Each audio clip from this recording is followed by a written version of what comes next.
was telling a little story, a narrative story about 30 years of dealing with Rec and Park over Kazar Stadium, and the lessons that I believe this neighborhood has learned. I'm a member of the board of the Haight-Ashbury Neighborhood Council, and there are a few members here. And the Haight-Ashbury Neighborhood Council was formed to oppose the Panhandle Freeway, which was a proposal made variously from Move that down a little bit. about 1956 through the ultimate vote, which was in 1964, in which the Board of Supervisors refused to vacate the streets. That's the only vote that San Francisco had against a proposal that was coming from the state. And at the time, land use decisions were a county decision. The state could not preempt a county over especially taking over city streets. And by that thin thread, the Panhandle Freeway was voted down on a 6-5 vote at the Board of Supervisors, with, amongst others, George Moscone casting the deciding 6th vote when he was a supervisor. So the Haight-Ashbury Neighborhood Council in Golden Gate Park has had a symbiotic relationship, a love-hate relationship since the inception of the Haight-Ashbury Neighborhood Council. And one of the visions that came out of this long-standing relationship between the Haight-Ashbury and Golden Gate Park was when the school district decided that then Polytechnic High School was surplus to its needs and closed Polytechnic. And for a few years had it be a backup high school while a high school was built over the hill. And then it stood empty. And the community went through a planning process, came up with a proposal that became Parkview Commons, that was affordable family housing. Parkview Commons has a majority of 2 and 3 bedroom, 3 and 4 bedroom units. Of the 108 units, 60 are 3 or 4 bedroom, a rarity at the time.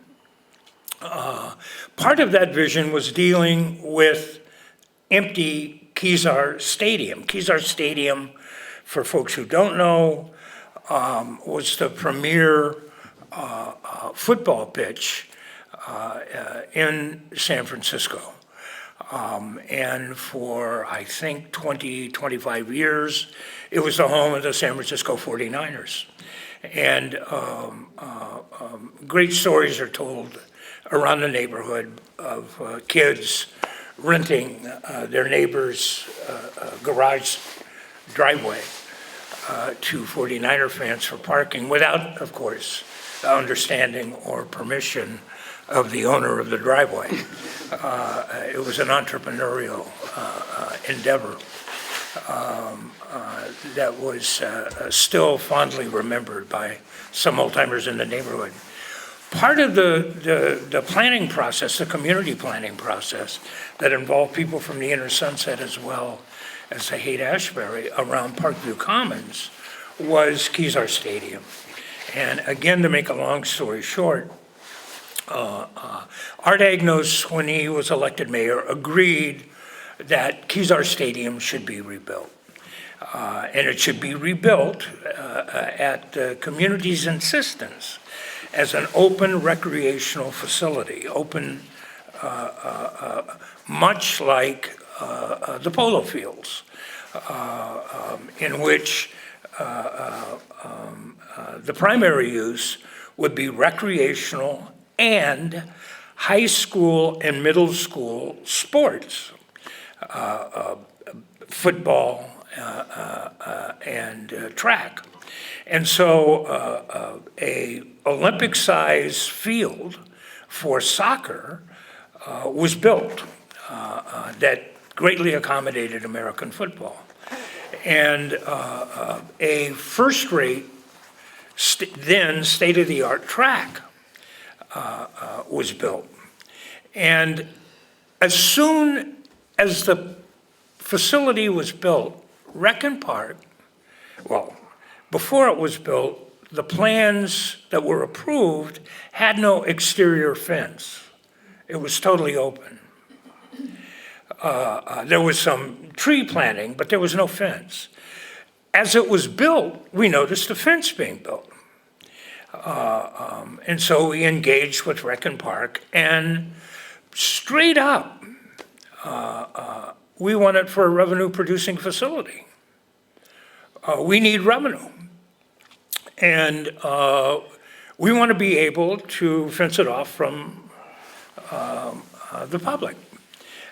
And from then on, there has been a struggle over basically the private use or the revenue-generating use for Recon Park and its friends, and the use of an extraordinary facility as a recreational and open facility for residents of all ages and situations in this part of the world. It's been an endless struggle, and in that, some of us have come to understand the relationship between Recon Park,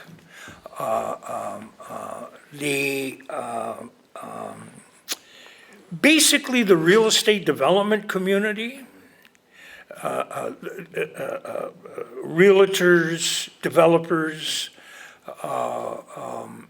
and the city bureaucracy, Recon Park.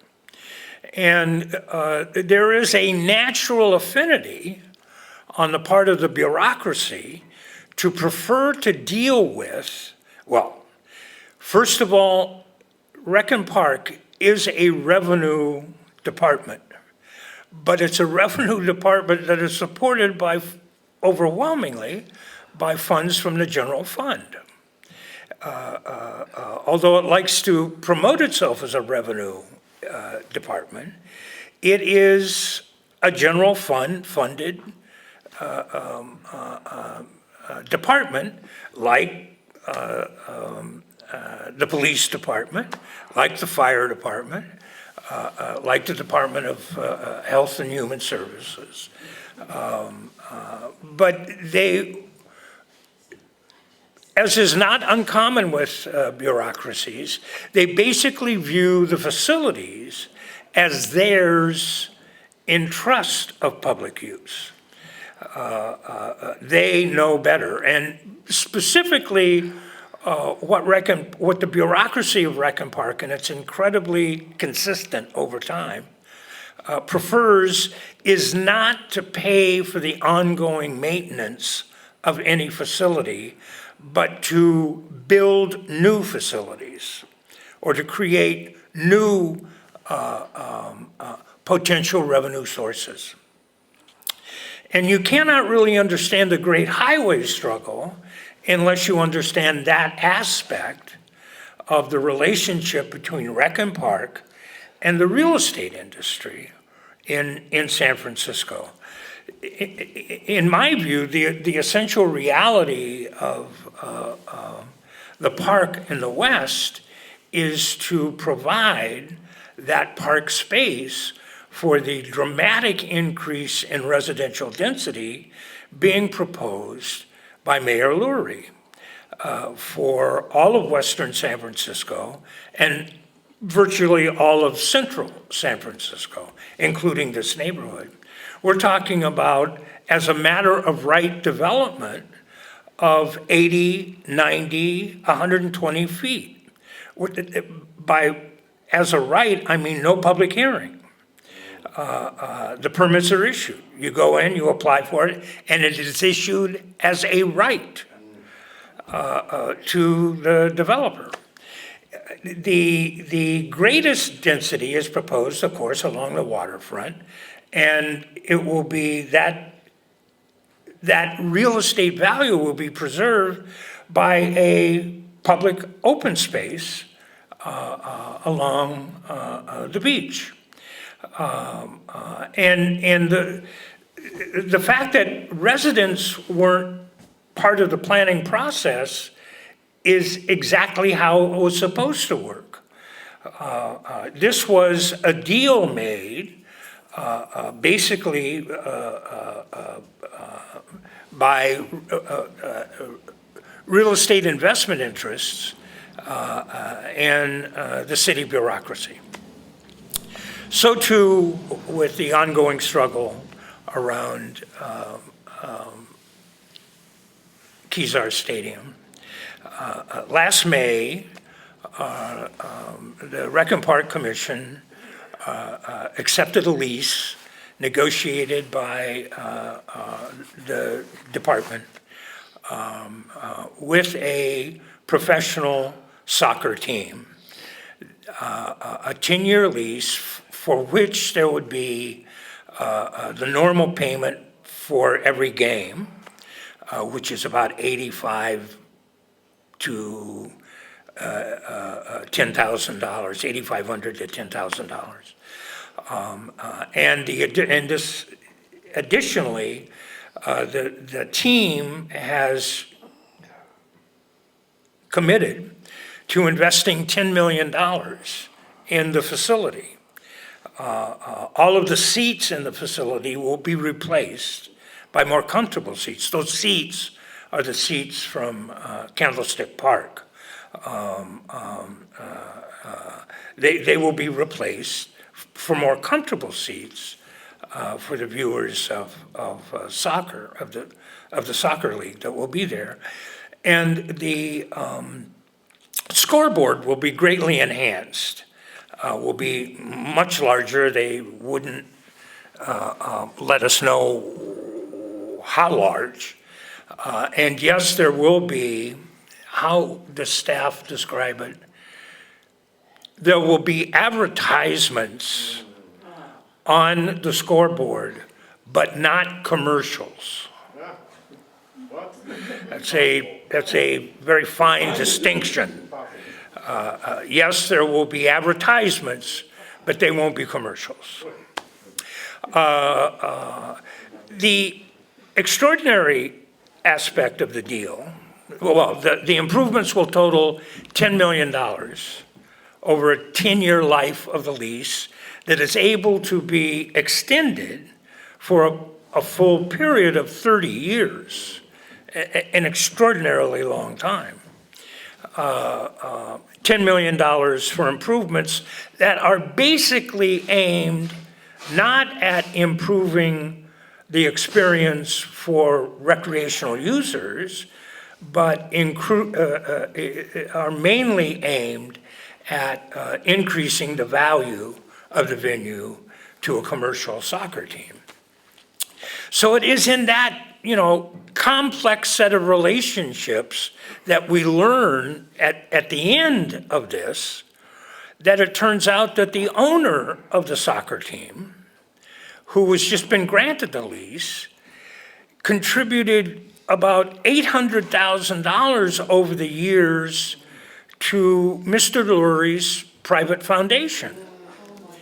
And that they were longtime acquaintances, which I guess is just a coincidence. So the interrelationship between privatization and public land in San Francisco, we have to understand, is facilitated by the bureaucracy in San Francisco, by the departmental structure. And all too often, activists in this town don't pay sufficient attention to what is really the principal source, the principal governmental power in San Francisco. It really isn't the Board of Supervisors. It really isn't. It's the standing bureaucracy. Those are the enduring, they have no term limits. Those are the enduring definers of public policy in San Francisco. And so any hope for change means a hope for change will have to include a change in the way the city organizes itself to deliver services in something other than a strict bureaucratic structure with no real oversight. I'll leave with this. I don't know if anybody had a chance. I was mesmerized like a moth to the flame watching the hearing today on Parks Alliance. yeah, on the San Francisco Parks Alliance. Parks Alliance. The Parks Alliance, which, as folks may or may not know, was amongst other things a 501c3 sponsor for several dozen community-based efforts to make improvements to parks or open spaces in their neighborhood. In many cases,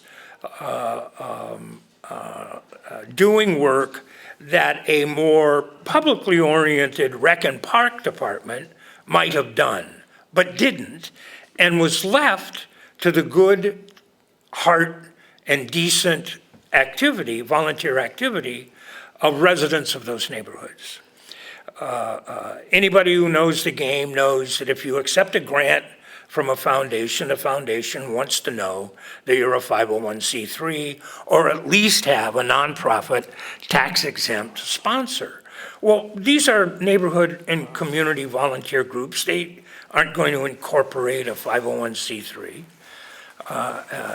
And they were basically steered by mainly Rec and Park to the Parks Alliance to have them be their fiscal agent. Well, they were the fiscal agent of several dozen community-based open space improvements to the tune they received maybe, well, it's a little unclear, but several millions of dollars from these groups into their own accounts, and they were the fiscal sponsor. Well, it turns out there was basically embezzlement, and that the money that was supposed to be restricted for the uses of these community-based organizations was in fact used for the operational expenditures of the San Francisco Parks Alliance, to the tune that there is now no money left. And nobody knows where it is. And it was really fascinating. The supervisors, this is the first of a series of hearings, only heard from the Parks Alliance board and executive officers. So the testimony we heard today was from the treasurer, the former CEO, and the last CEO. The treasurer had no idea. He was the treasurer for some 17 years. He had no idea that any of this was happening. In fact, it wasn't until June 1st of 2024 that they finally learned through their own diligence, he asserts, that restricted funds were being used for operational expenditures of the San Francisco Parks Alliance. And when asked, who did you tell? Because city money was involved. The city also used the Parks Alliance. And city money disappeared. Did you tell anybody from the city? Did you tell any of your associates, which is what they call the community groups? And the answer was no. We didn't tell anybody. So it wasn't until almost a year later that it became public, or about 6 months later, that it became public that this had gone on. So that it is absolutely essential to figure out a way, when we talk about changing the system that exists, of how we can empower non-bureaucratic neighborhood and community groups who, in the end, it turns out, who stopped the Panhandle Freeway? Neighborhood and community groups. Who built most of the neighborhood-based facilities, rec and park facilities, recreational facilities across San Francisco? Turns out some 24 community groups, neighborhood and community groups. So there is an alternate model, is what I want to say, and that alternate model is community and neighborhood organizations, which means that any effective movement to change the corrupt relationship between the private sector and the public sector in San Francisco requires a level of community organizing that unfortunately does not often occur, especially amongst progressive groups. Progressive groups have a tendency to believe that they and they alone have the solution and only need to raise money to win. The difficulty is, the difficulty is, what happens if they do win? Do they turn the policy back to the existing bureaucracy that in fact created it?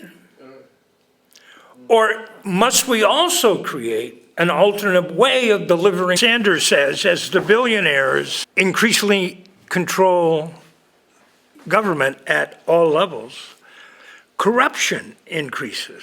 There seems to be a relationship between oligarchical political control and simple corruption. And it will be very interesting to see when the good government anti-corrupters actually fall to the notion that it's because of the control of government by the oligarchs. It is fascinating to me to watch that relationship occur in San Francisco. But I do want to point out one bright spot in the city, and much is made of Musk spending, $250 million to elect Trump.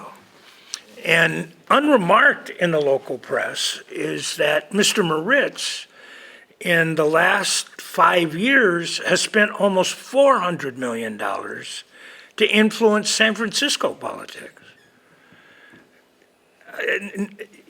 Yet, after spending about $20 million on a mayoral candidate and a ballot measure that would have fundamentally removed any citizen oversight of the bureaucracy, after those were both defeated, after him spending $20 million on those two issues last November. So it is possible in a city like San Francisco to unite with a broad array of folk to at least address the most rapacious actions of both the oligarchy in San Francisco. It's a tech-based oligarchy. It's techno real estate. Don't ignore real estate. there's a convergence at Wall Street over, just as in '08, just as there was then, that real estate is becoming a financial commodity. And as all across the country there are plans to increase residential density, so is unleashed a large wave of speculative real estate investment. And in San Francisco, the two, tech and speculative real estate investment, often occurs with the same people, but they are certainly allies, very powerful allies in San Francisco. But it is possible to beat them. This whole trip of Trump to use ICE to intimidate people and to spread fear and to have the head, to have his secretaries tour Alcatraz and to transform Alcatraz into a prison with sharks is all about selling fear, which they hope paralyzes us. Fuck them.